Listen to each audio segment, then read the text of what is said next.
দেখুন বন্ধুরা, পিএম কিষাণ প্রকল্পে আবেদন করার জন্য সরকার কিছু গুরুত্বপূর্ণ নিয়ম ও শর্ত নির্ধারণ করেছে।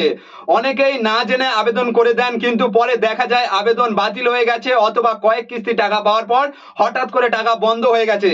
তাই আবেদন করার আগে এই শর্তগুলো সম্পর্কে জানা অত্যন্ত জরুরি।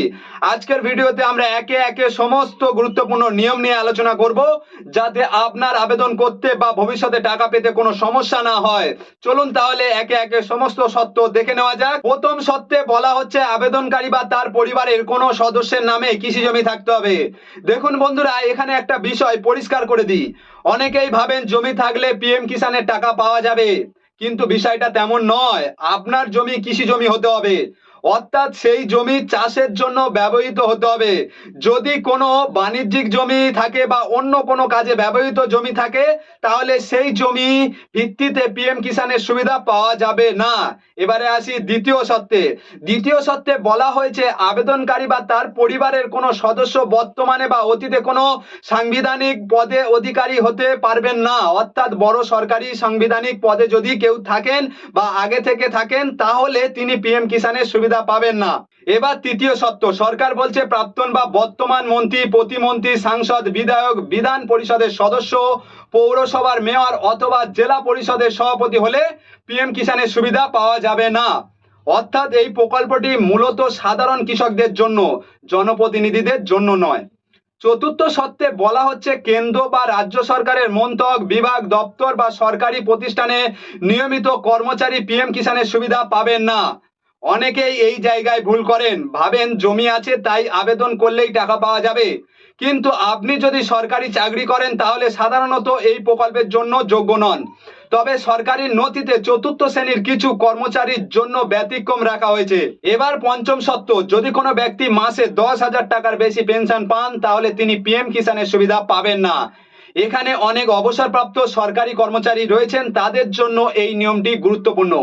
এবারে আসি ষষ্ঠ শর্তে। গত অর্থবর্ষে যদি আপনি ইনকাম ট্যাক্স দিয়ে থাকেন, তাহলে পিএম কিষাণের জন্য যোগ্য হবেন না। সরকারের মতে যারা আয়কর দেন তারা অর্থনৈতিকভাবে এই প্রকল্পের সুবিধা পাওয়ার যোগ্য নন। এবারে সপ্তম শর্ত, ডাক্তার, ইঞ্জিনিয়ার, আইনজীবী, চার্টার্ড অ্যাকাউন্ট এবং আর্কিটেক্ট হিসেবে পেশাগতভাবে যুক্ত ব্যক্তিরা পিএম কিষাণের সুবিধা পাবেন না। অনেকেই ভাবেন জমি থাকলেই আবেদন করা যাবে, কিন্তু এই ধরনের পেশার সঙ্গে যুক্ত থাকলে আবেদন গ্রহণ করা হবে না। এবার আসি অষ্টম শর্তে। সরকার বলছে এই প্রকল্পের অধীনে আগে থেকে নথিভুক্ত থাকা যাবে না। অর্থাৎ আপনার নাম যদি আগে থেকে পিএম কিষাণের তালিকায় থাকে, তাহলে নতুন করে আবার আবেদন করার দরকার নেই। এবারে 9 নম্বর এবং শেষ শর্ত, অন্য কোনো ব্লক বা অন্য কোনো জায়গা থেকে এই প্রকল্পের আবেদন করা যাবে না। অনেক সময় দেখা যায় একজন ব্যক্তি একাধিক জায়গা থেকে আবেদন করার চেষ্টা করেন, কিন্তু এখন সমস্ত তথ্য অনলাইনে যাচাই করার হয়, ফলে একাধিক আবেদন ধরা পড়লে আবেদন বাতিল হতে পারে। এবারে আসি সবচেয়ে গুরুত্বপূর্ণ বিষয়টিতে, পরিবারে কজন পিএম কিষাণের টাকা পাবেন।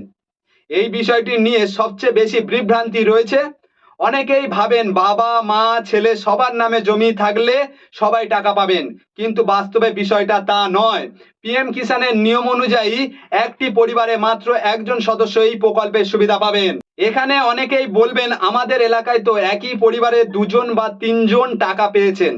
হ্যাঁ, এমন ঘটনা আগে হয়েছে, কারণ সেই সময় যাচাই প্রক্রিয়া এতটা কঠোর ছিল না, ফলে অনেক অযোগ্য ব্যক্তির নামও তালিকাভুক্ত হয়ে গিয়েছিল।